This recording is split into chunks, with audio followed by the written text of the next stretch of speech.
দেখতে পাচ্ছেন ইন্ডাকশন কুকারে রান্না হচ্ছে। তো এখানে তাপমাত্রা 140 ডিগ্রি সেট করা আছে, সেজন্য এটি স্মুথভাবে চলতেছে। বাট যখন তাপমাত্রা 120-এ আনা হবে বা 100-তে আনা হবে, তখন এটি একটু কাজ করবে আবার বন্ধ হয়ে যাবে, কারণ তাপমাত্রা 100 ডিগ্রি উপরে উঠলে এটা বন্ধ হয়ে যাবে। তো আমরা জানি পানি 100 ডিগ্রি তাপমাত্রায় বয়লিং স্টেটে চলে যায়, ফুটতে শুরু করে, সেজন্য এরকম সমস্যা হয়। তাই জন্য ইন্ডাকশন কুকারে 100-তে রাখা যাবে না, একটু বেশি দিতে হবে। 120 অথবা 140-এ রাখলে সবচেয়ে ভালো কাজ করে।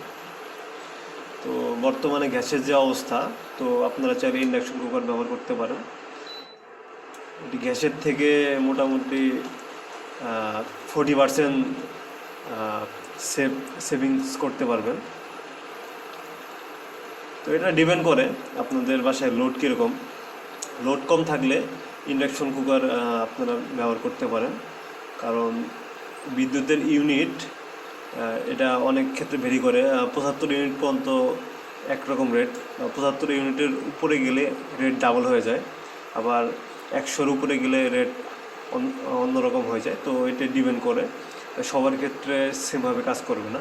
তো আপনাকে অবশ্যই হিসাব করে এরকম গ্যাসের পরিবর্তে ইন্ডাকশন কুকার ব্যবহার করা উচিত।